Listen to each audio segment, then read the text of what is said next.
All right. Hello, everyone. Welcome back to another IncusOS live stream. That's going to be effectively a continuation of the work done last week around automating the Ceph deployment through IncusOS. I did mention last week that I was going to spend some time in between the two live streams to do a bunch of scripting and testing things. That turned out to be a bit of a lie because I was so busy with other things throughout the entire week that I literally have not looked at any of this until today. So we're going to pick it up right where we left off last week and just keep going from there. Anyways, before doing that, let's just go look at what happened since last week's work on Ceph as far as the IncusOS project. Just gonna look at the dates. Okay, last week was March 5th, so we're looking for anything March 5th and up. All right. When was that? March 6th. Okay. It's not been the busiest week. We've done a bunch of stuff on the back ends that's not been pushed yet. So I don't expect that there's a lot of commits to really go through, but probably still a few. All right, so that was March 5th, and that's March 4th. All right, so March 5th we did, okay, so that was refreshing of the Netbird patch, then some cleanup. Like we're running quite a few production systems on IncusOS these days using a variety of storage drivers, like anything from using fiber channel SANs, NVMe over TCP, IncusOS, Ceph, and a variety of other things, which has slowly showed a bunch of bugs and weirder issues here and there that we've been dealing with in those, like seeing them effectively by looking through logs of those kind of environments. One of which is kind of the behavior around RBD and NBD devices within UDEV, where it would go and scan those devices for partitions and then create a bunch of the dev disk by ID type symlinks for a bunch of that stuff. Even though those are technically VMs or disks of VM instances running on the system. And you really don't want a VM that's owned by one of your users to be able to, by modifying its partition table, cause a bunch of stuff to show up on the host. That's not good. So we've added a bunch of restrictions to the UDEV rules to prevent that from happening, and added similar restrictions to LVM so that it also doesn't scan any of those devices for PVs. Actually, you're probably going to see in the commits from yesterday, I think, that this was going slightly too overboard. The ZD part of there, so like the ZFS part, actually ended up breaking some use cases of linstore. So we actually revert a very small part of that by kind of reordering ZFS rules. Anyways, also had the issue that if you were to replace a TPM, so instead of just like resetting the existing TPM, if you were to actually replace it with a fresh one, which is not something that happens very often because most folks use firmware TPMs that you physically can't remove short of changing the CPU. But if you were to swap a physical module, for example, or if you're using IncusOS instead of a VM and you reset the software TPM to be a completely fresh one, then we had an issue because we weren't correctly detecting, or more specifically, the systemd crypt setup logic doesn't really detect that situation correctly. It fails, basically saying there's nothing to be done, even though there is. So we've got now a bit of change of logic on our side to rebind the encryption to effectively invalid values and then rebind them back to the correct value, which then takes care of switching to a new TPM. So anyway, that was a bit of a trick we had to do to take care of an issue there. Then there are a number of changes, improvements to ZFS. So specifically, we support like the log devices are now automatically mirrored because they really should be. If you lose a log device, you're done basically. So that's being fixed. We support special devices now. We also support converting from a single drive listed as RAID Z0 pool over to a RAID Z1 mirrored pool, because that's just fine. There's no real reason for having that restriction in place, so we removed it. And also we support doing mixed size Z pools now. So if you've got devices that are close to the same size but just not quite right, this can now be forced and will work. A few more tweaks to improve some of our daily tests and stuff, the reliability, like giving them some more resources, making them use ZFS instead of directory backend, that kind of thing. There was a new version of Golang CI lint coming out, which caused a bunch of new warnings, so we're dealing with that. Someone was trying to use Bcache block devices with lint store. That was missing the Bcache tool, so we've added those now as a dependency.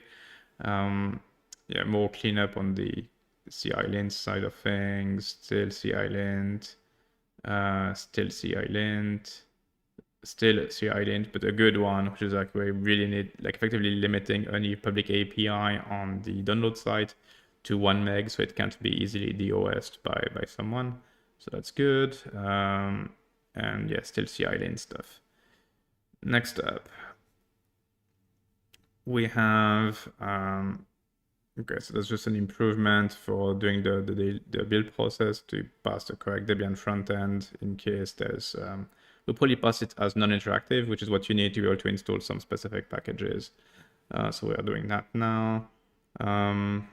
We used to build Migration Manager and the UI packages directly from within IncusOS at build time, which was needed before those projects were doing frequent releases. Now that they do, and they have their UI and in the case of Migration Manager, also its worker image as artifacts, we just pull those instead. That makes our build quite a bit faster, and we don't need to pull all of the JavaScript stuff into the build. So that's quite nice. Then we transitioned to the 6.19 kernel, which caused some issue with the RBD, so I had to add a patch for that. Which was, I think, reverted the next day, because the next day a new DRBD release came out, which supported 6.19 natively. So it just did a patch for basically nothing, because the next day that got fixed. Fixed a build issue with a missing dependency after the previous cleanup we did for Run Migration Manager. Then we added a UEFI variable to our system to be able to detect whether we've just installed or whether we're installing. That's really to avoid situations where you've got still an install media connected and you have the installed system, and then we can boot half from each, and that causes a bunch of issues. So now we're using UEFI variables at the end of the install to flag that the system is freshly installed, and we can catch that particular flag from the init.rd of the CD-ROM, so that the CD-ROM effectively says, hey, sorry, you're trying to boot back into the installer when you've already installed the system. You need to remove this thing. It's basically to catch anyone who forgot to detach the install media at the end of installation. Yeah, there we go. The RBD patch is being dropped because it's now part of the RBD release. It was literally a day later. A cleanup on the encryption stuff. If we were doing a drive wipe, we weren't correctly relocking locks and removing the locks key at the same time. So that's been done now to clean things up correctly. We had an issue with our tests sometimes failing due to running out of memory. So we've bumped CPU and memory in the test environment. We're using GitHub Actions self-hosted runners actually running on Incus themselves. So we just increased that, I think, to 8 CPUs and 16 gigs of RAM or something like that to make the test go fine. We've added a new selection logic for the install media. So instead of just saying pick one, like there's only one drive install on that, which is one of the options, or install on this specific drive, or this like any drive with this specific prefix on its device ID. We've got a better support now where we can say, hey, get me the smallest NVMe on my system that's got at least 50 gigs of free space, and that's no larger than 200 gigs or 500 gigs or something. We can put that in the install seed now, and yeah, select make it much easier to actually select the device that we want. We still need to probably do some work on the customizer UI for that, because it doesn't prompt the user for that in the download side. But that shouldn't be too bad to effectively offer as as alternative options on there, so that on the download site you would be able to go and select here what bus is it on. Like, do you want to just select an NVMe device or a SCSI device or whatever else, USB device for some reason, and then what size, and should we just pick whichever one is smallest or whichever one is largest. And that way you don't need to like start the install, run it once just to get a list of devices, to then run it with a more specific device, which is what a lot of people have to do. We merged Netbird a little while back. There was a typo in the script, so that's got fixed now. I was doing some AMD SEV memory encryption type testing on some of my machines here, and I noticed that we were kind of too forceful on the IOMMU config in IncusOS. So we were passing Intel IOMMU on, AMD IOMMU on, and IOMMU force into pass-through mode, which is something that we see reasonably often on the internet, but looking at the kernel documentation is actually wrong. AMD IOMMU on is not really a thing that exists. It's basically always on unless you force it in a specific mode. So AMD IOMMU on can just go away completely. Intel IOMMU needs to stick around because by default IOMMU is off on Intel. And then IOMMU equals PT, so the force into pass-through mode. That actually doesn't create IOMMU groups for some of the internal devices, which then prevents AMD SNP, I think, is it? It's one of the SEV modes. AMD, I think it's SNP. SEV. Yeah, SEV SNP, which is a strong, like the stronger memory encryption mode. That is incompatible with IOMMU equals PT. It requires the default IOMMU config. So I kind of hit a wall with that one. I was like, okay, let's tweak the options. That might cause issues to a few folks because IOMMU equals PT is a pretty common workaround for people trying to do GPU pass-through on consumer-grade platforms, where your BIOS might not have set up IOMMU groups correctly. That might break some of those cases. It's unfortunately kind of the name of the game with something like IncusOS, where because the kernel command line is part of the signed kernel image, we can't really make it configurable. So anything that is a kernel boot option and can't be changed at runtime, we've got to pick what we feel is the right value. And in general, for us, what we feel is the right value is whatever lines up with standards. So we're not likely to favor workarounds for consumer grade platforms at the cost of breaking standard compliant server grade platforms. So it's one of those cases. We're gonna have to see if we get any issue from this change. Hopefully not. If we do, that's gonna be kind of unfortunate for those folks, because there's no really good way around it for us. Like we would need to make like a completely different kernel image and image as a whole to be able to provide different options, and that's not really something we're likely to do. Like providing multiple boot options effectively, I don't think that's currently supported through a single UKI, and shipping multiple UKIs when each UKI is around 200 megs large right now is not really feasible. Like we're gonna just use way too much space on the EFI partition if we start doing that. So we might want to look at ways to provide multiple signed kernel command lines within a single UKI. That would be pretty neat, because then we could offer like different boot modes for the same image effectively. And that would be a pretty good trick, but I don't remember seeing that as supported within the UKI format, and so it might be a multi-year effort to support something like that. Anyways, also notice that we are using systemd enable when we don't really need to, so switch those back to just start unit. We've noticed that there was a smart daemon was running when we didn't really mean for it to run, so we're now turning it off, because we're pulling smart data, and we also have node exporter also pulling smart data, but neither of those need the daemon to do constant monitoring, and it was actually kind of spammy in the logs, so we want it gone. That's the linstore ZFS issue I mentioned earlier. We saw a risk condition where you could get a crash of IncusOS due to multiple changes to the network config or query of the network config at the same time. So we've added locking around that to take care of it. And that's still part of the change from enable unit to the start unit. We need to add a call to systemd csext and then just updating dependencies. And that's where we're at. Actually, the systemd cleanup comes out of something we've filed an issue for yesterday. Where is it? It's not this guy. Yeah, this one. So we're looking at automatically cleaning up the root disk on boot.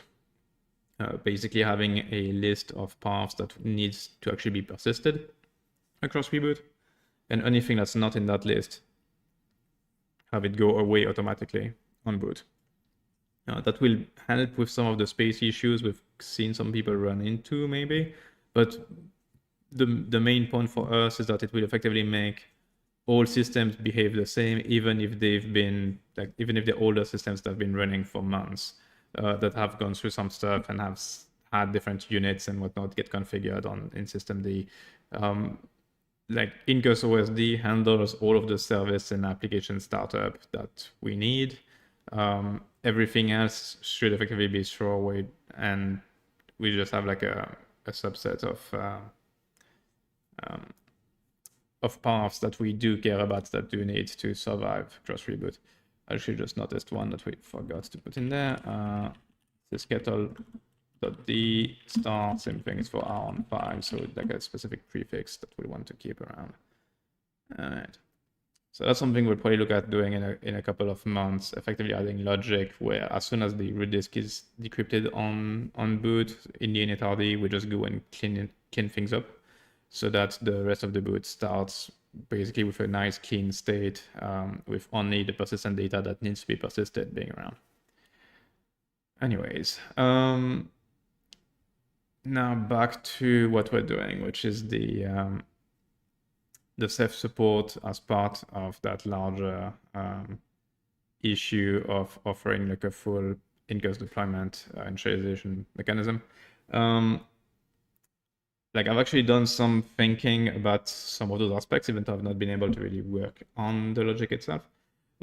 Basically, I was thinking of how are we gonna bring that stuff up, like how we're gonna handle configuring it, turning it on, that kind of stuff. Like we don't want, so this is not going to be an Incus API. We don't want Incus itself to start knowing how to deploy things like Ceph or Oven or that kind of stuff.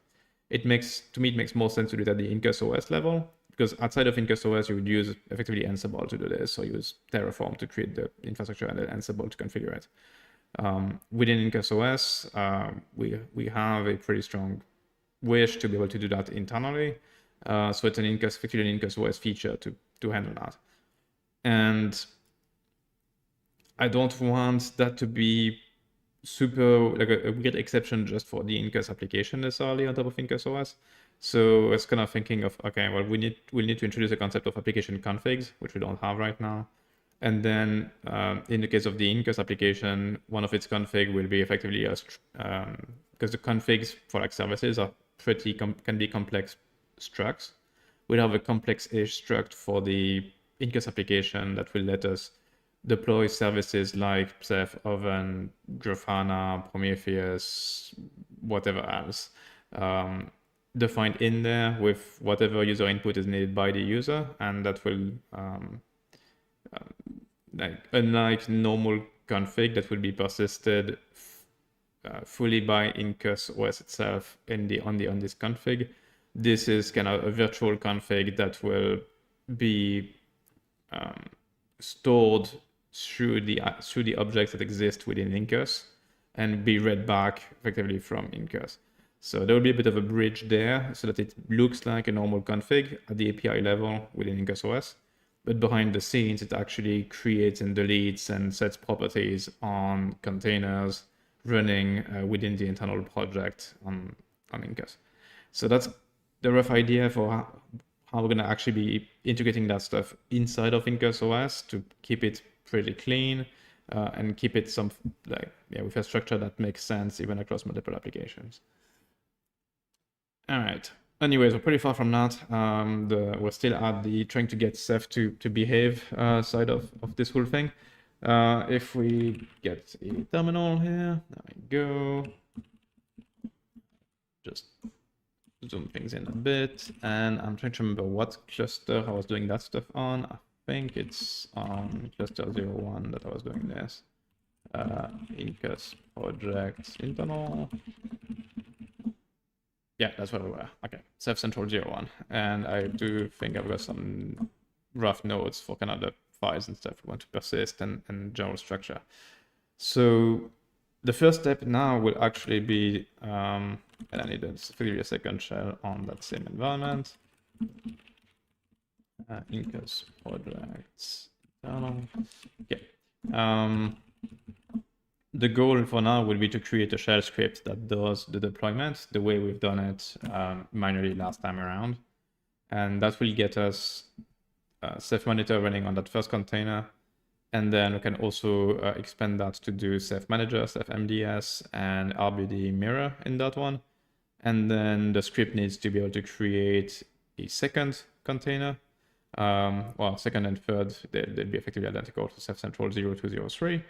And get the key rings and needed config from the first one and inject that into the other two and get them to cluster together. So that's kind of the idea. We'll do like a deploy ceph.sh script for now. And I don't know what the chances are that I still have. Yeah, it's like it was last week, so I did do some stuff since. I don't have the registry commands and whatnot around anymore, but we can probably infer some of those through just looking at the config. So the first thing we'd want to do, deploy Ceph Central 01. We'll want to launch from OCI, and then Ceph/Ceph and v20 is what we're deploying. So Ceph Central 01. And from what I recall, we wanted, what else is in the config itself? Non-expanded. Okay, the rest of the config is mostly fine. What we needed to customize is the entry point to make it be systemd, so it's been init. That was the main thing as far as creating the container itself. We didn't really mess with the environment or anything else at this point, so that should be okay. And then the rest was what was done inside of it. Let's see if we actually have a bash history. That'd be nice. Oops. Okay. Okay, there's a bash history, so that's cool. That was us poking around and then putting together the ceph.conf. I think the way I'll do it is through effectively a script that runs entirely inside of the container. So we don't need to call like Incus exec 50 times. We can just pass a script that does everything inside the container. So we'll do Ceph Central 01. And we'll do something like that.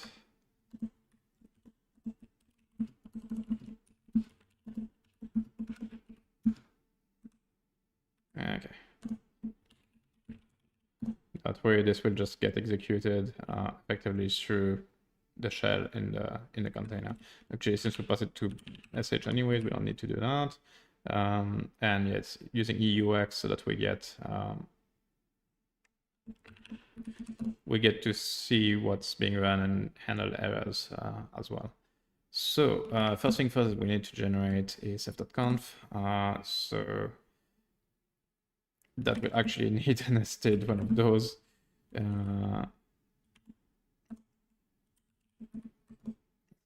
Like something like that, and then this goes in here.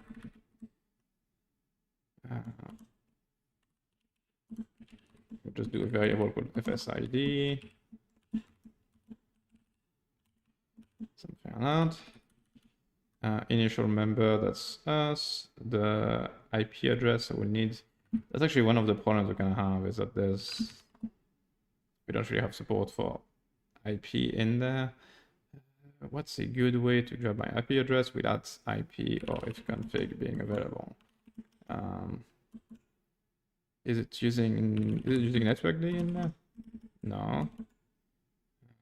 Is there literally nothing doing networking and we just use the kernel? Is that what's going on right now?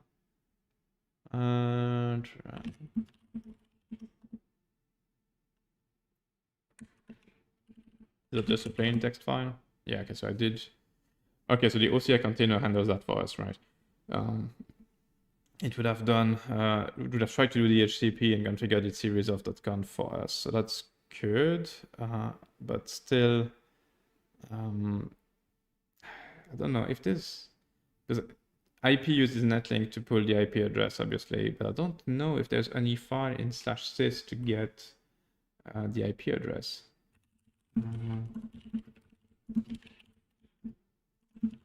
If not, we're gonna just pull the IP address from Incus instead. That's not too bad. But it would be nice if there was a mechanism to get it from the file somehow. There's some mention online of using PocNet TCP, which, yeah, if you don't have an established connection, that's not gonna work. That's what I found. Yeah, of course, if you've got, it's like if you've got network manager, it's easy. It's like, yeah, but we don't. And we also don't have network D. Do we even have the journal running in there? Yeah, we've got the journal, okay. But I don't know that the journal is logging IP address anywhere. No, actually it's, what is IP address anyways? FD42 something. Yeah, no, it's not there. Don't have a netcat either. I mean, we've got that. That can definitely get us IP address, I think. Let's see. Python get IP address.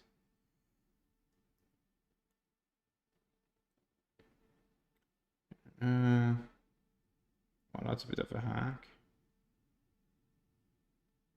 That's less of a hack. Okay, let's try that one. Socket get host by name. Socket get host. Yeah, that's not gonna work. So one of the other options is to effectively open a socket to a destination and then look at the local address, which is not a bad way to do it. It's the question is just, can we actually do that?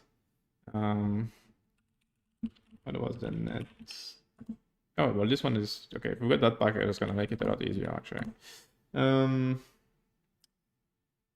Since apparently that lets us do exactly what we want, we can do net. This is dot.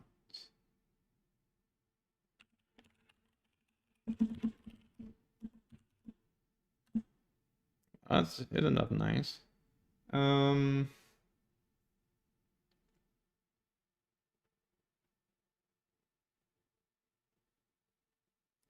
Okay. Just looking some of the functions it has. What do we have in? Okay, there's this.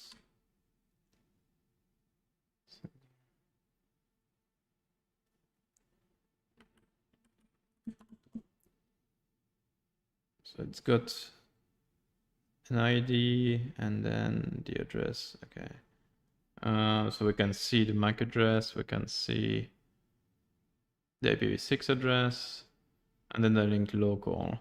It would be kind of, so let's just see, do we have more details on a specific address? So if we look at that, what's the type of this thing? No, it's just a tuple or a map. I'm not sure. It looks like a tuple. No, it's yeah, it's a dict. Because I kind of want to. I mean, I'm getting kind of greedy at this point, honestly. But oops. What I kind of want to do is get the first global IPv6 address, and I don't really want to have to do the filtering myself if I can help it.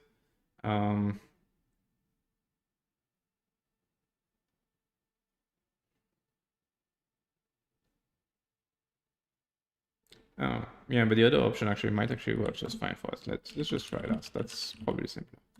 So you effectively do socket.socket, then socket family, so it's init6, socket sock datagram, so we're doing effectively IP UDP, and then we connect to the gateway, which we should be able to tell. But we could also connect to basically anything. So 1, 2, 3, 4, IPv6. And if we do that, yeah. Okay, so connect give us a known object. All right, okay, so I do need to do it in 2 chunks. It's all right. So I need to define the actual socket, and then on the socket I can do the connect.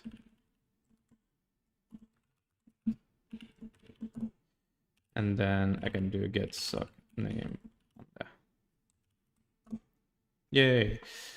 Anyways, that was fun, but realistically what we'll do, I think, is just have IncusOS provide the IP address, because it can just get it from the Incus API. That's gonna be much simpler than any of this stuff.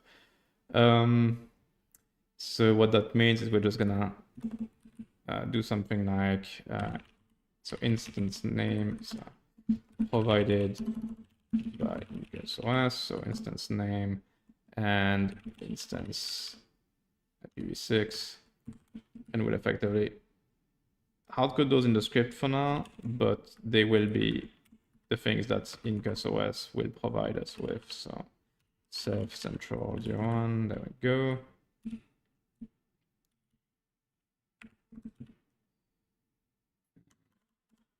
This turns into inst IPv6 in here, like that. Oh, this one needs to be escaped actually, because of this. This one does not, but good. And this one is the instance name goes in here. Okay, so that should, if we do it like that, that should give us our ceph.conf.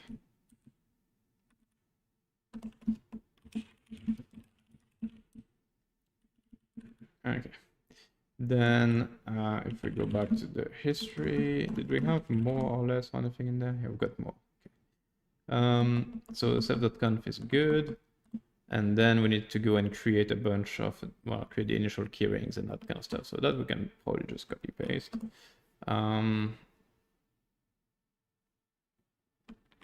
Yeah. Okay, I just messed up. Just going back down here. So we got the first one, get the second one, copy, pasted, get the third one. I'm not sure if we actually need that one, to be honest, because that's the bootstrap OSD keyring, and we're gonna need it for the OSDs. We don't strictly need it now, and I think even for the OSDs, I don't know if I would use the bootstrap keyring, honestly. I think we have the ability to just get keyring entries on demand and don't need to use the bootstrap stuff. So I don't think we need that. Let's just skip it. Oops. All right, copy. That's 2 lines. That's wrong. So the client admin keyring we definitely need. The monitor keyring we definitely need. And then we've got, so this one generates the actual keyring in /etc, so that's fine. We don't need a second one because that's for the OSD bootstrap. So we can change the ownership on that. Then we can create a new mon map, which again takes our IP address in here and the FSID. So we need to get both of those. This one is a local variable, so we need to escape it.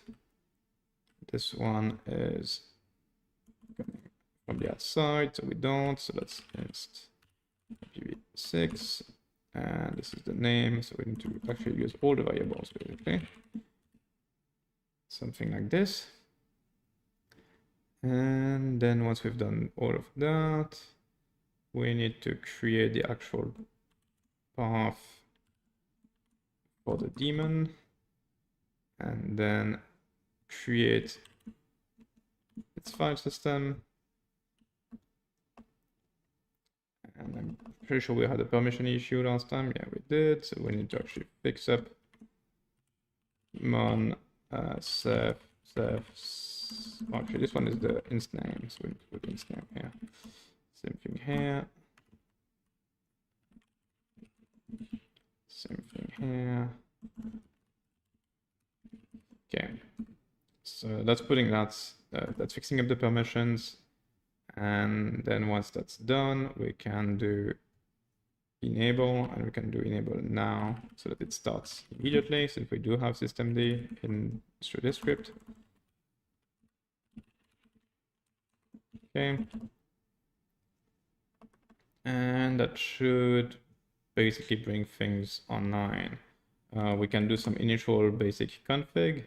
So that was those two. So disabling that. Actually, that was the next one. This one and the manager 2 protocol. The other one I was had in mind. But there might be some more initial config we'll want to put in there. So that's initial configuration. Create, set up the initial monitor. Create the monitor keyring and map. Oh, create the initial keyrings and map. Keyrings and map.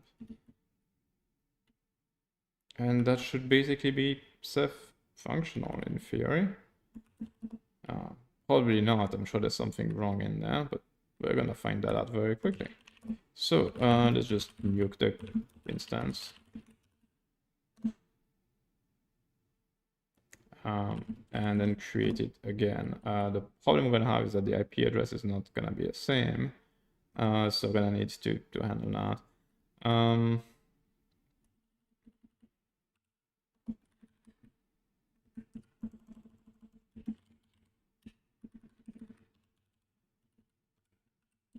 So we'll do something like this. And then we need to actually get the IP address, and we just find out the easiest way to do that here. It's going to be CSV cn6, name of the container, whoops, list. Okay, actually just 6, and then get. All right, there we go. So that's what we'll use. In this case, like in practice, we'll do it from Go later on, which is going to be quite a bit more, quite a bit easier actually. But for now, that should do the trick. Let's do that like that. We'll give that 5 seconds to boot up, let's say. And then, yeah, the variables, and go through the rest. Okay. So let's see what happens if we run this thing.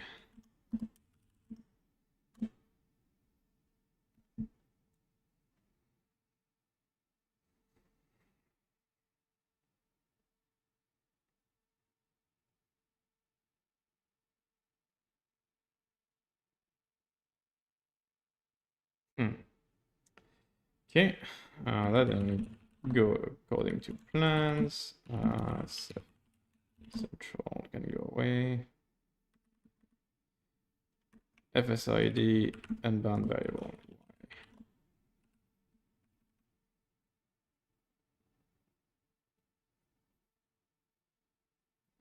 Actually, I need to do that.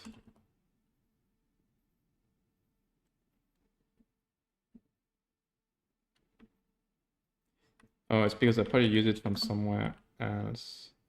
Okay, this is escaped. No, it's escaped. Do I need to escape it even more? That's one issue of like running a script within a script, basically. But it shouldn't really be.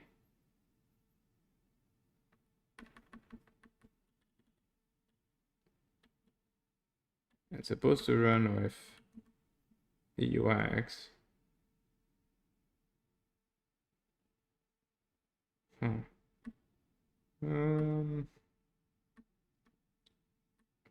is wrong?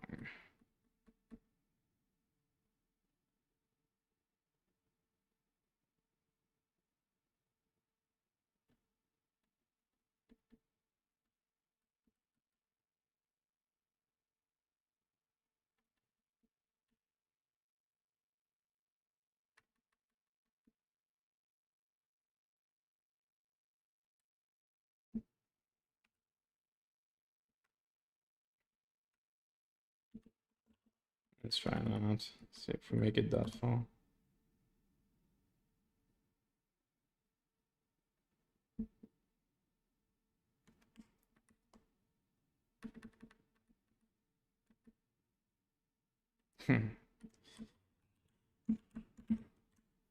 Alright, let's go in there.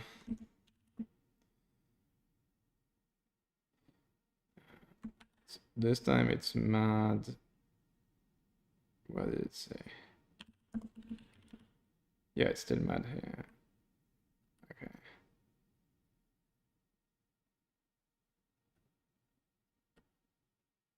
Why? How does that make sense? Oh, never mind. It makes sense. Okay, I'm an idiot. It's fine. Everything is fine. No problem. Nothing to see here. There we go. If I put that in the actual script, it's gonna work better than if it's outside of it. Let's try it again.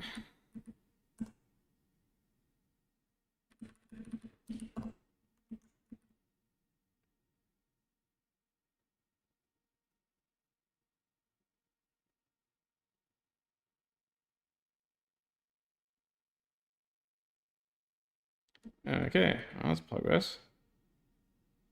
Apparently everything went through. Really? No error, no nothing? Everything went through and it's enabled? Really? Do I actually have Ceph functional? Wow, okay, I think that's a new record for like how quickly Ceph can be brought up online. Other than the 5 seconds waiting for the container to start up, it was basically instant. Okay, that went better than expected. All right, well, I guess next up is gonna be bringing up manager, MDS, and LBD mirror. I don't actually remember how to do any of that, so let's go look at the docs. They don't need much initialization, but they will most likely need a keyring of some kind.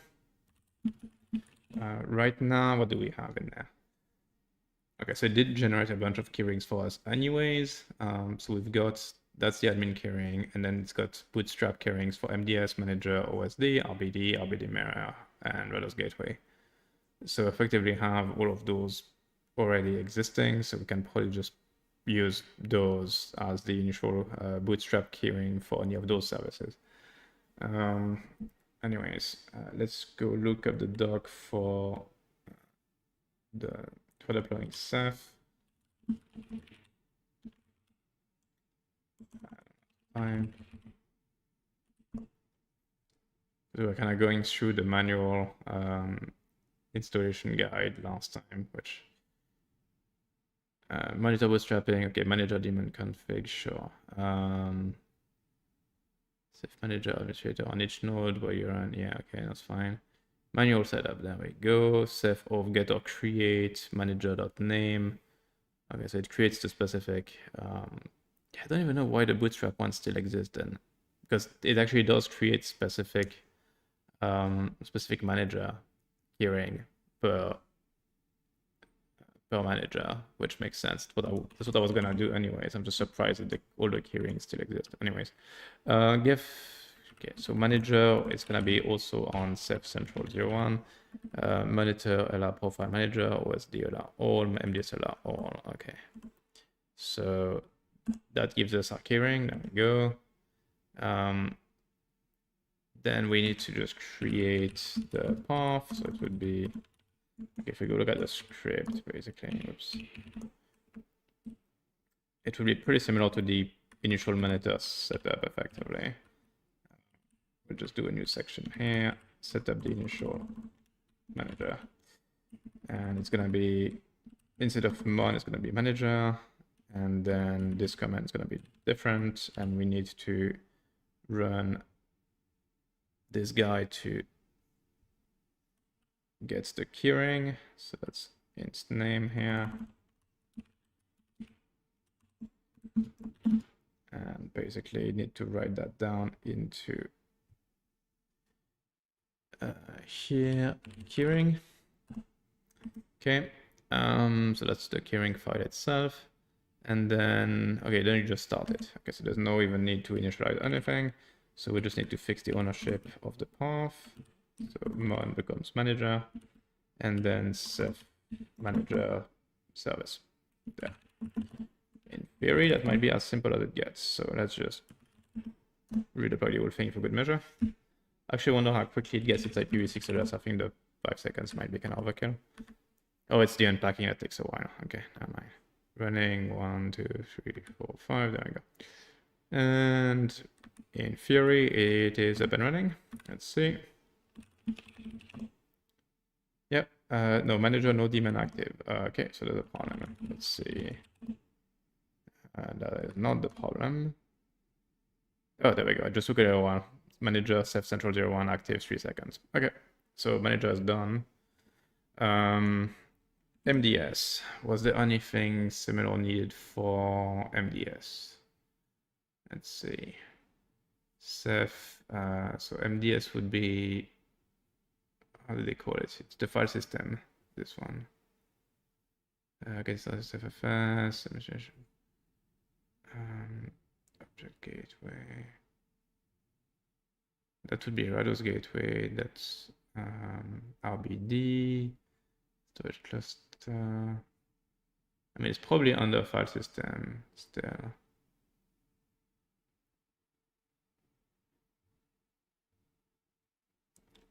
Create file system, provision, add, remove, MDS.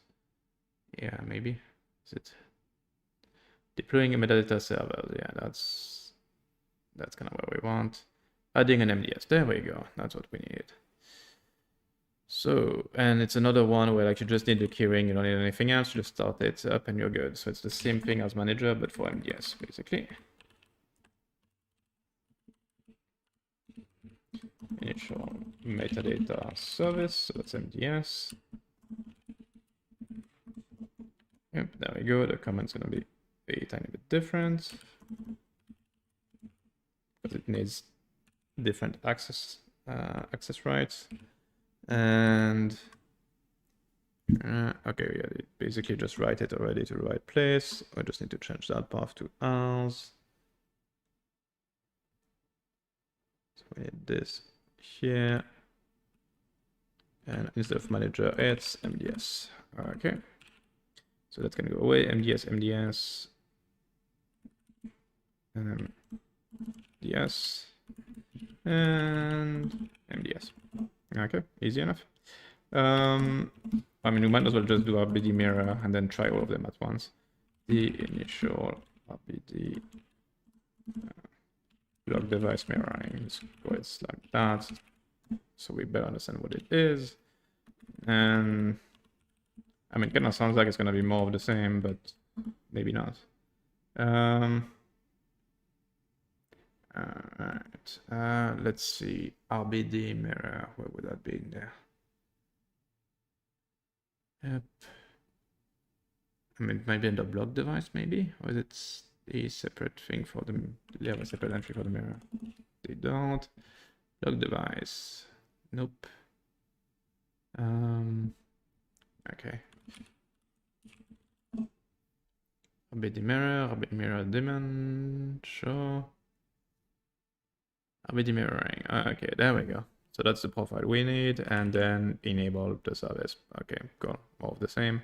Ceph RBD mirror at RBD mirror dot unique name. Okay, so the syntax is slightly different for the service, but not the rest, I guess. All right. They're using slightly different patterns. So let me just go look at my actual production deployment. I just want to see where it's expected to be exactly in Ceph. I don't see it at all. I'm running a mirror on this one, right? Yeah, I am. Okay.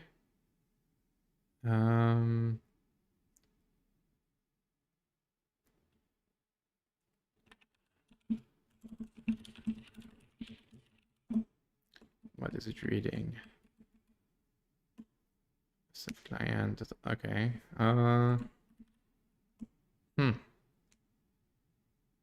Interesting. So it doesn't really have a. There's no var path for mirror. We see the package. We see the stuff. Yeah, no, there's no entry for it. Okay, so that's a bit different. Okay, I guess I need to actually go look at the instructions then. They say Ceph get or create RBD mirror unique ID. So sure, that we can do. Oops. I mean, for us, the unique ID will still be our machine's name. Profile, RBD mirror, whatever. Okay, it's fine. And then they just say enable it, basically. So sure, enable now. Ceph RBD mirror dot unique ID.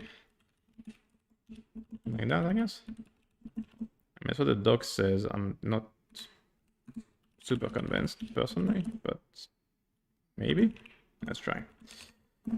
Delete this stuff and deploy it again.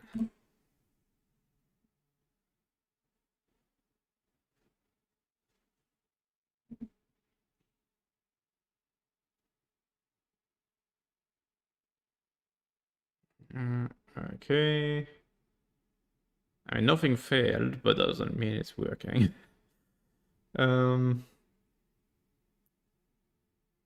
Let's go see in here. So I don't need this guy anymore, really. But anyways, Ceph status. What do we have? Monitor running, manager running. We don't really see whether there's no mention of MDS, but I don't think it shows MDS until the file system exists. So I think that's normal. RBD mirror is not showing up now. And RBD mirror is failing. Okay. I wish I'd say this was unexpected, but it's really not. Why is it failing? Unable to find a keyring, so it was looking for Ceph client RBD mirror Ceph central 01 keyring. Yeah, okay, so that's not gonna exist. What else did it look for? Ceph keyring, yeah. So it's looking for some potential keyrings and it's not finding it. Yeah, no keyring found and fails. Okay. Let's go back here and see how it's done. So, okay, yeah, that's the easy way to do it. Is just run it with the admin creds. Because the unique ID in the case of RBD mirror is not so much about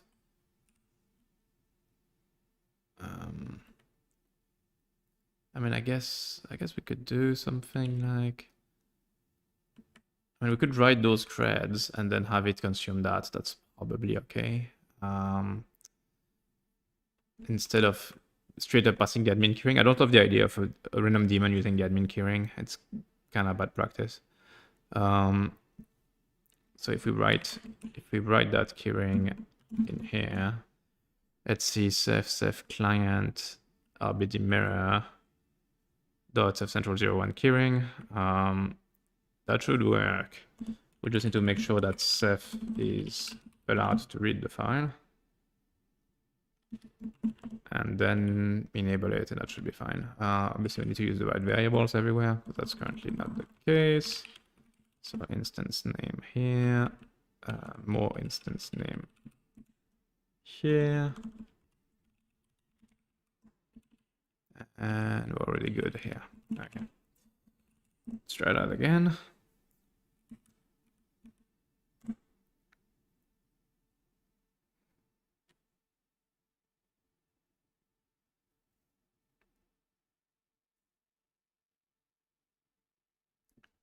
Okay.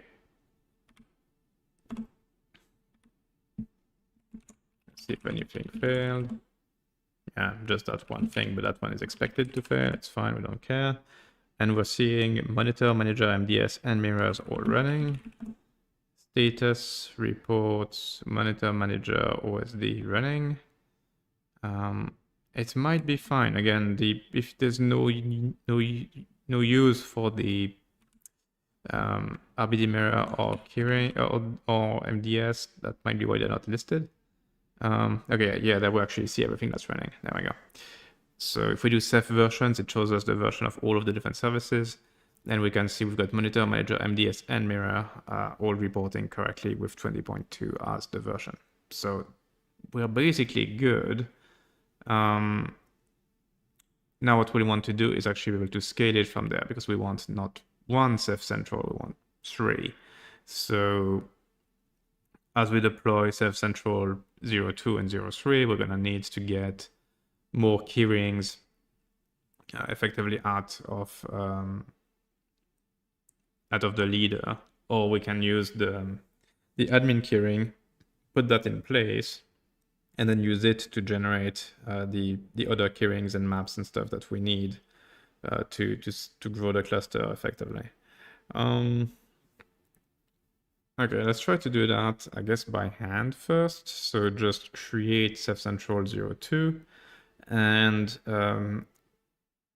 put the ceph.conf and Ceph client admin keyring in place, which should then let us talk to the existing Ceph cluster. And then from there, we should be able to extract the mon map and get ourselves a keyring for the monitor. And then once we have that, we can spawn a second monitor, and then the rest of the logic for spawning the other services will be identical at that point. So that's kind of the idea. Let's see. Actually wanted to look at the list of keyrings again. So we've got MDS, manager, that are the specific ones. That's good. There's a client for RBD mirror, and we've got the bootstrap ones. And I don't see exactly what we're doing for the monitor. I guess it doesn't, like, does it have its own keyring? What does that look like again? Yeah, in here. Yeah, it does have a keyring. What key does it use? It uses WYQ, which is what? It's none of those. So it's not, it's none of the bootstrap stuff because it doesn't have one. And it's not the admin either. Let's look at the script, just trying to remember how this stuff works. Okay, so here we created an initial keyring for in temp for the monitor keyring with the caps for monitors. Okay, fine. Then we created with auth tool, we created the admin keyring in there, and then we imported yeah, so the monitor keyring, we imported the admin key in there, and then we created that way. Okay. I wonder, we might just need to actually transfer the keyring as it is from the existing machine to the new one when bootstrapping a new monitor. That might be the way to do it. Anyway, can try. Let's see. Don't need this guy anymore. That's our existing monitor. And let's go and launch another one. So Incus launch OCI, okay, Ceph v20. Ceph Central 02, OCI runtime has been in it.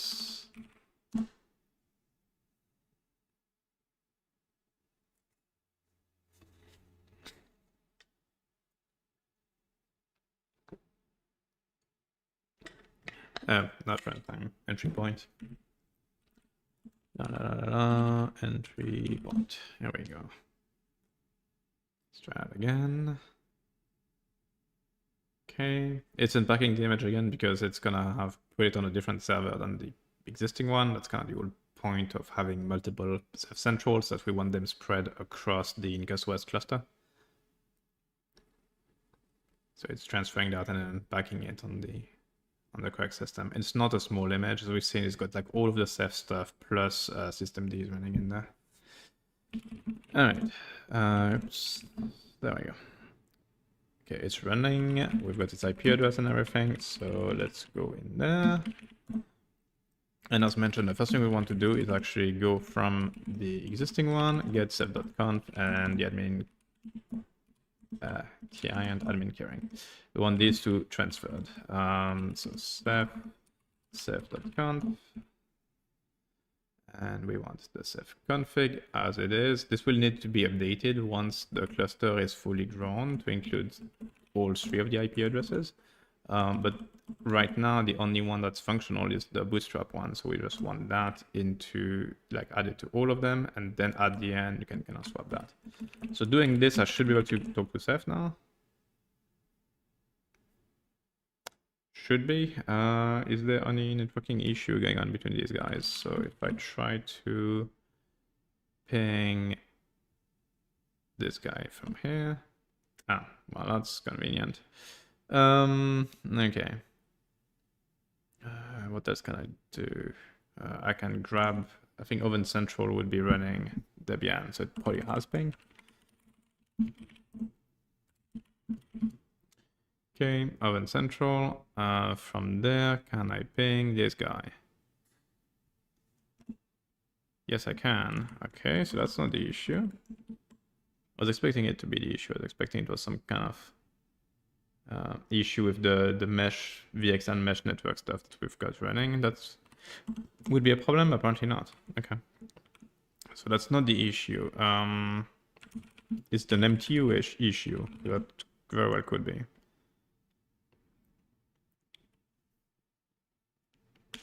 Why is that taking so long? What's going on?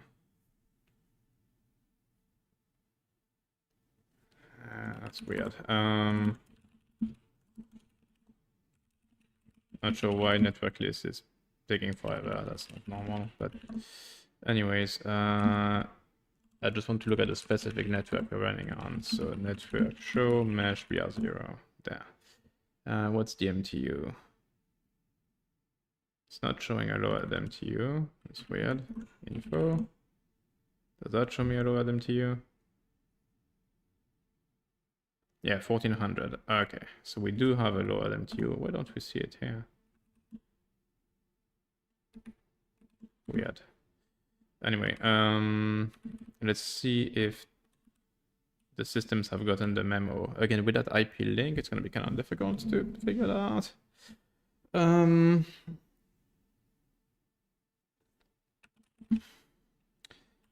Because like if I look at the oven one, where's it? Oven Central, does that one report an MTU of 1400? MTU 1400, yeah, that one has gotten the memo, so that's not the issue. At least not on that side of things. Now, Ceph Central 02, which is here. We don't have ping, which makes that harder to figure out, and we still don't have IP route, but maybe I can just install IP route.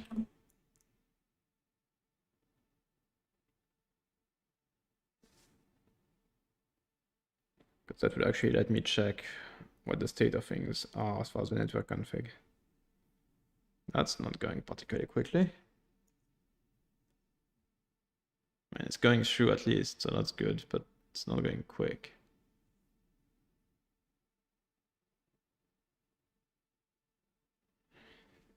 Anyway, clearly the container doesn't ship with a full package list, which makes sense.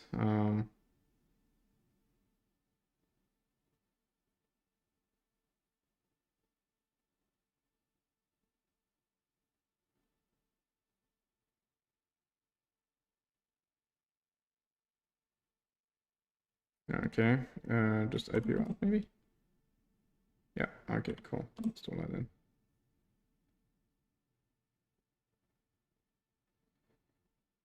Okay, so with that installed IP link, what are we looking at? 1400. Okay, so that's not the issue. Hmm.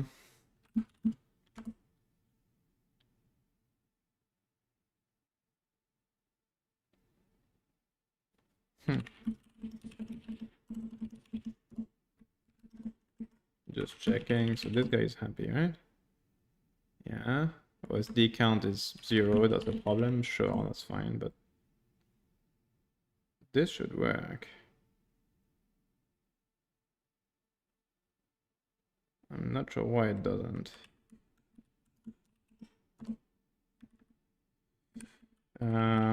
Anyway, ping. Well, that's the package is like netutils ping or something normally, but netutils ping. No. There's a search in this thing, isn't there? Ping. Okay, that doesn't really help me much. Okay. Let's do CentOS ping package.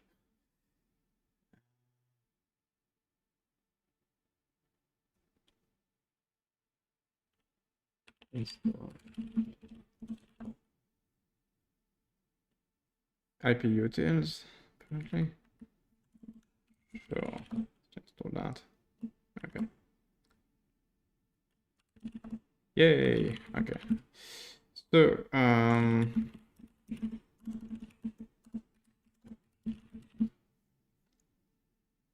let's start by the basics. Can we ping this guy? Yes, we can. Can we ping this guy at the maximum MTU? That's your usual next question. So if we do that, that seems fine. If we go too high, we should start hitting a ceiling. There we go. This is fine. It's still fine. How far can we go? 53, I guess, would be the ceiling. Yeah, okay. So we can send the maximum packet at maximum MTU size. So that's not a network MTU issue. Okay. So it might be a Ceph issue. I'm gonna go and try a trace. Okay, what are we doing? Connect 6789 to the remote end.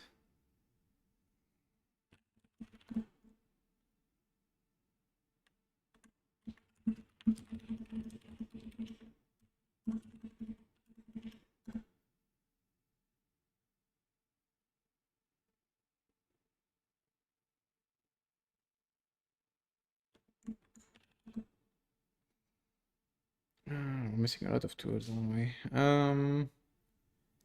Why isn't it working? Like, I don't think we've got netstat either, do we? Nope. Okay. IP utils, does that bring us netstat too? No. What brings us netstat?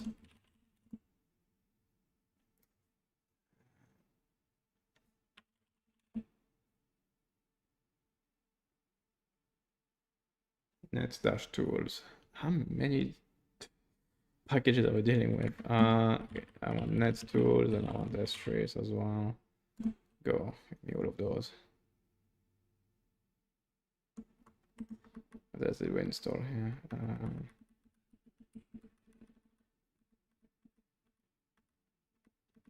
Yeah. Okay, so it's all these guys. So listening, what do we have? 6, 7, 8, 9, 7 Ceph monitors, 300 Ceph monitor. So what? It's definitely listening. Let's get me TCP dump as well.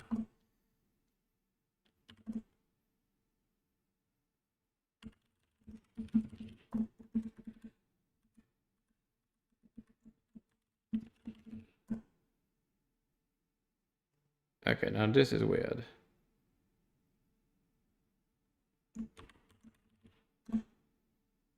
Okay, pings makes it through no problem whatsoever. But the network connection from Ceph does not. We'll just recheck the config. So yeah, FEA 3D9, okay. And with strace, what are we seeing? That's connect. Where is it? Connect here. There. Okay, but that should be connecting to 6789. That should work. Why doesn't it? Is there a firewall in this stuff? Hoping not.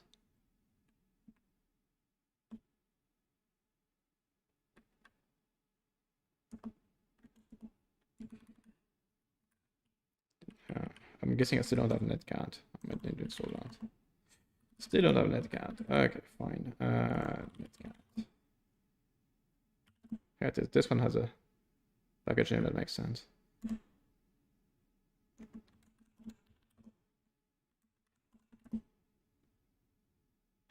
Yeah, so that's kind of weird. ICMP makes it true, but nothing else does. There's no NFT, no IP table. Some don't think there's literally a firewall policy blocking anything. But we can go check. Let's install both, just in case there's a policy on one of the two. Accept everything, so no, that's not the issue. No rule set in place either, so that should just allow every single last bit of traffic. Okay, so it's probably a mesh issue with the way we do the networking within Incus, within that Incus cluster. So assuming that's the case, let's just ignore the whole problem for a minute and just run everything on the same machine. Because that's not what we're trying to solve here. So just run them all on Incus 01. If that works, then that's the issue, and we'll just deal with that later. Okay.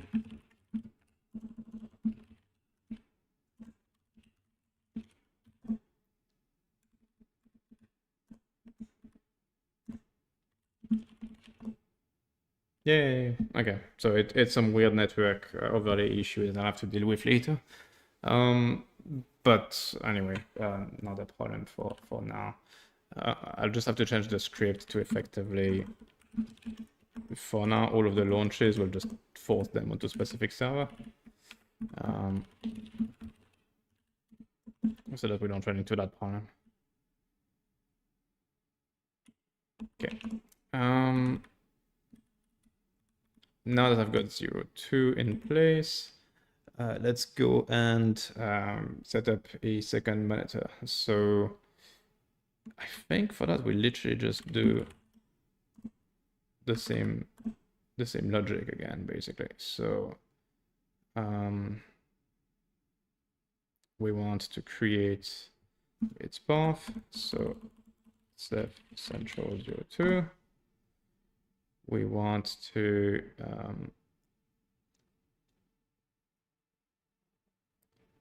do we need that? I mean, we're gonna need it, but I think monmap and keyring need to go directly in the path, not really be passed as temporary stuff.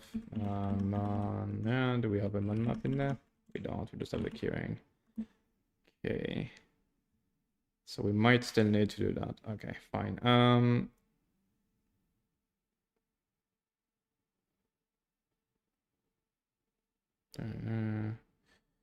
Okay, so we might need to extract the monmap.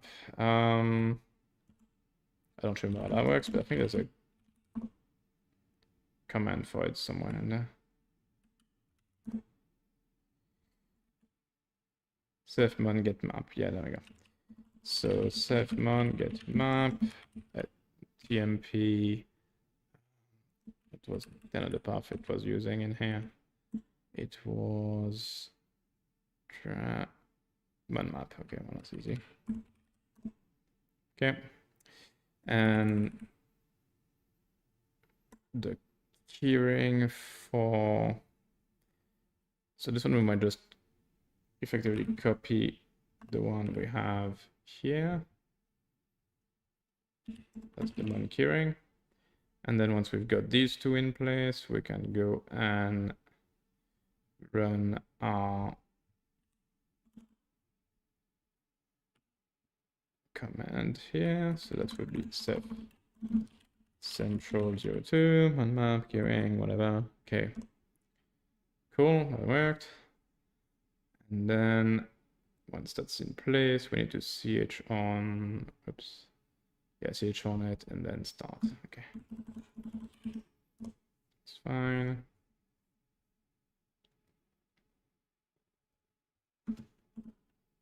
Service, and then yeah, it's Ceph central 02. Okay, let's see what happened.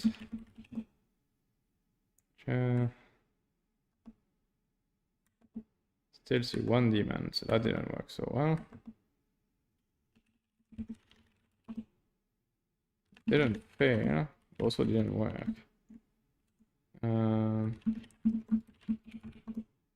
Yeah, I don't see it, so what's going on here?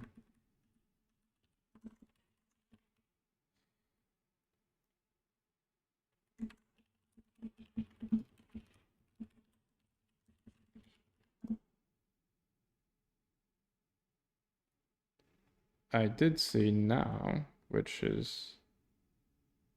Okay, it actually does say it's running 519, but it's not there.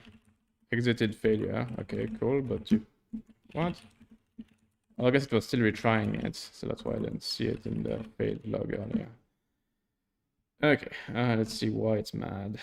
It's mad because no public header or public network specified, and mons Ceph-central02 not present in monmap or ceph.conf. Okay.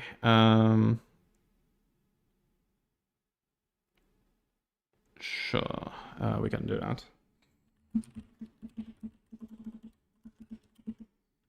Like we could add it to the man map, but it also says public adder is an option, so we should be able to do that with its public IP address. Well, its IP address effectively.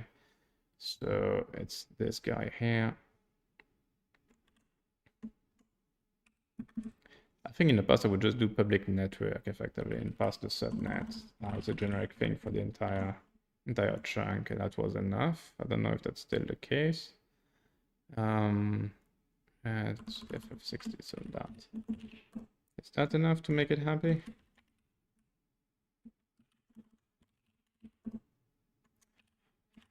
Come on, system B.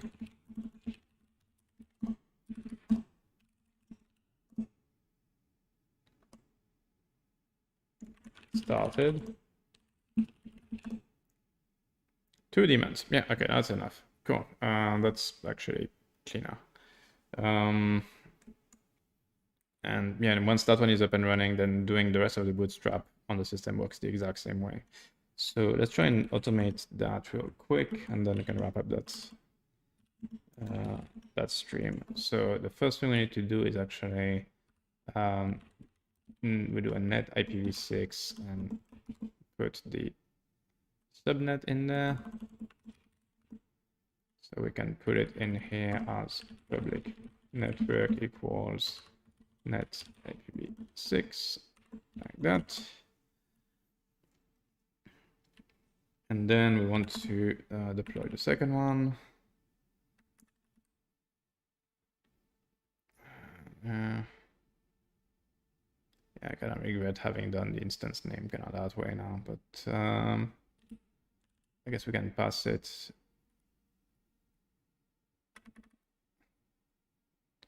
Did it have its host name set correctly? I don't think it does. It would have been too convenient. No, actually it does. Sweet. Okay, so we can just do that. Inst name becomes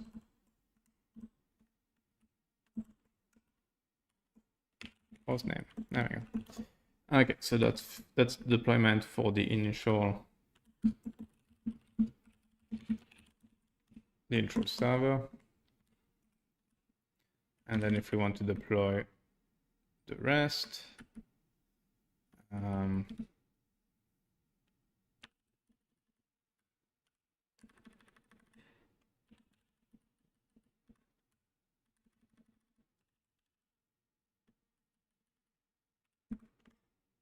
just do a survey provided by IncusOS, just so we can keep track of those. What we need to feed from where, anyways. So that's the initial server here, and then we can copy paste the heck out of that to do the second one. I'll just do the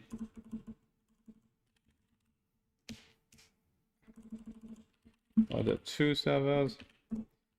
For server in, and we do Ceph Central 02, Ceph Central 03, do, and then that turns into SRV. Inst name here is just SRV. Inst name here won't work anymore, actually. That's Ceph Central 01. Okay, so it should be the first one deploying correctly, and then we've got the other two that are going to be deployed that way. And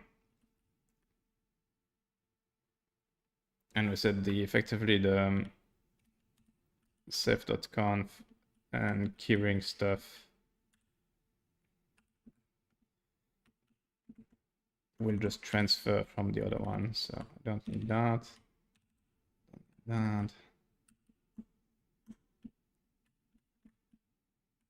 It's going to be a bunch of refactoring. Like, there's a lot of duplication right now between the two, but anyways. So all of those should be okay. The monitor is what needs extra tweaking, and basically once the instance is launched, what we want to do is Incus find pull from Ceph Central 01 of etc ceph.conf. Dump that into temp ceph.conf. Well, actually, we can literally just dump that into studout and then Incus find push ceph srv etc ceph.conf, like that. Client admin keyring to ceph.client admin keyring. So that should transfer the files in place, at which point, so the FS ID we don't need like that. We've got the instance name for all of those services, and then set up the keyrings. So we need to just put in place, that's what was done with 02 earlier. Get the mon map and get the other keyring, basically. Where was that? Here. So mon map, we can just extract it this way, and the initial the cephmon keyring will just pull from 01 and dump it into temp ceph.mon.keyring. So just transfer it that way from one to the other. That syntax is actually wrong. I need to push from stdin like that. And what was the path in 01 that we read from this? Okay.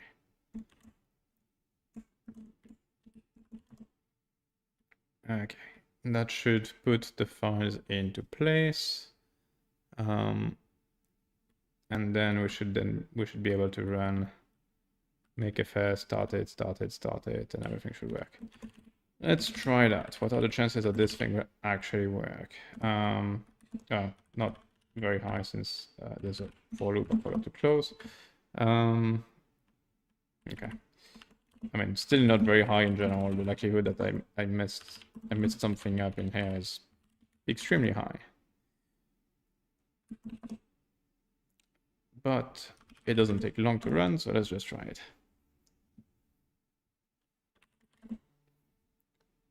Just hoping I didn't regress Central 01. It will just still deploy that one fine, but we'll see.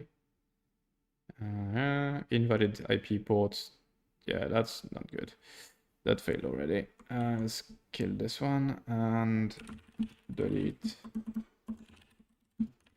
Ceph central 01, Ceph central 02. Okay. So what happened here? UUID gen, hostname, cat, generate, creating, yeah, Ceph off tool, importing ch on modmap tool, and FSID. Oh, it wants 6789, I think, on this one. Okay.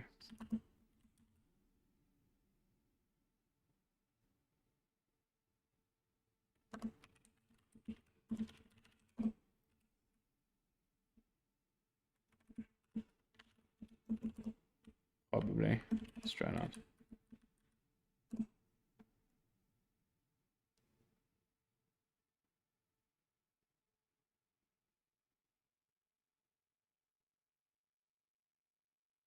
No, I think it's just wrong argument ordering, actually. Okay.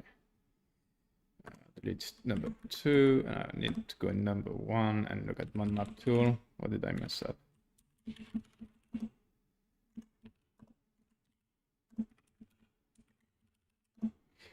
Modmap tool, create, add. Okay. Add name, IP address. Yeah, that's fine.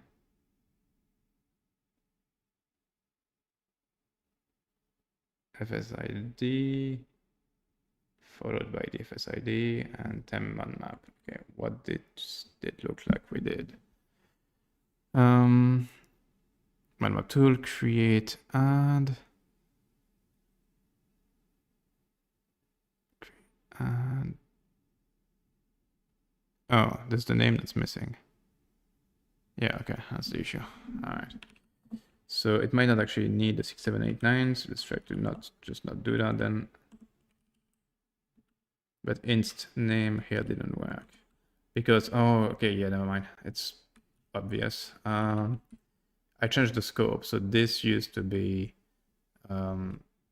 effectively global, and now it turned into a thing in the script. So it's easiest gonna just be to move it back to where it was. And in this case, it's gonna become central 01. And instead of doing the host name trick here, which would fail the same way, we're just gonna do inst name and use the SRV option for that instead. Okay, that should take a lot.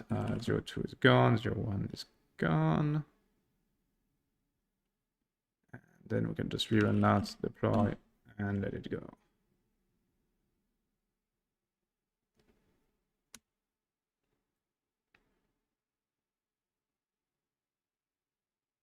Okay, that's going through this time. So 01 is done. Let's see if it's running correctly. Ceph status, health okay. And we've got all the daemons running, so that's good. We've got 01 done. In theory, 02 was just done too.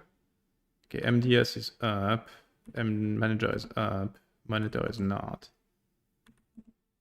Okay, so we've got an issue with the monitors at least.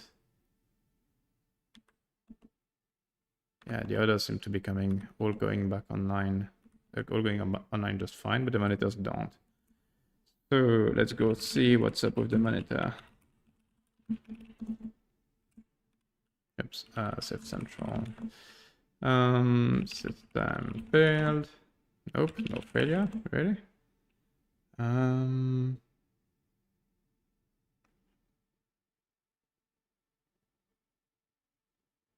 I mean, for something that's running, there's a suspicious lack of Ceph services running.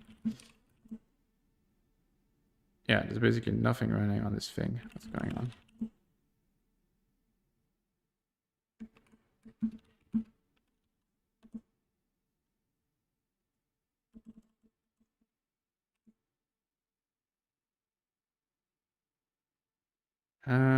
Okay, there must be something really stupid going on. Let's see. Yep, okay, something really stupid happened. Cool. That makes sense. So here we do exec into 01. Here we also do exec into 01 instead of SRV. So let's fix that. And try again. Like, I was wondering, like, what's the one situation where like the monitor wouldn't start up in that case? Like, well, it running on the wrong machine would do that. Sure enough, that was the issue. So let's try that again.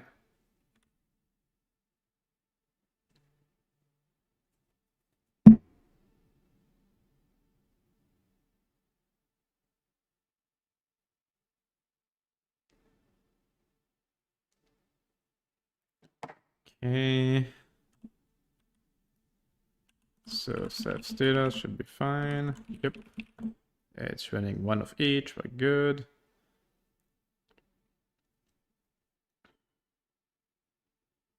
Now it's starting the rest of the services.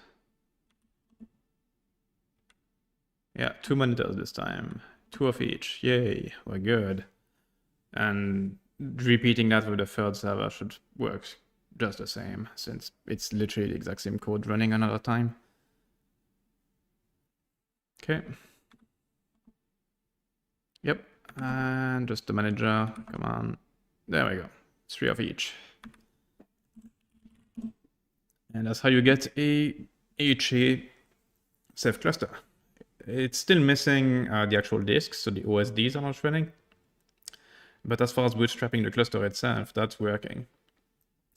And I mean, currently what I'm still missing is that I'm not using a detached drive to store etc Ceph and varlib Ceph. So if I was to rebuild one of those, that wouldn't work. But that's a very small change to just make those 2 paths be stored on the dedicated disk that's then attached to the instances. So yeah, that's good progress. We effectively have an HA Ceph control plane now that's deployed seemingly correctly. The one thing I still wanted to check is what happens if we start restarting them. So we'll just do Ceph Central 01, okay, 2,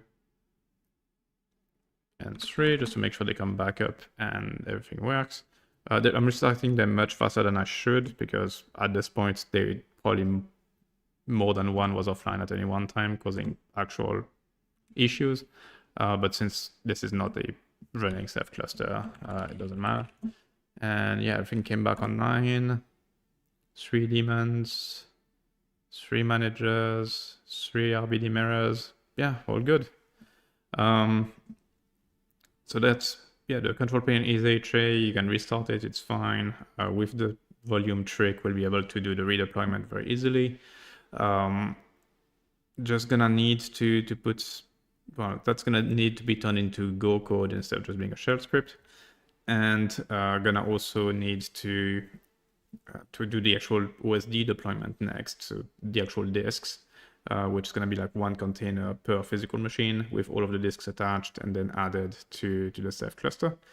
But yeah, this is basically functioning exactly as expected, and we should be able to move on with the rest of that, adding it to IncusOS itself, and then start looking at other services like Oven, the monitoring stack, the authentication authorization stack, reverse proxy, all that stuff.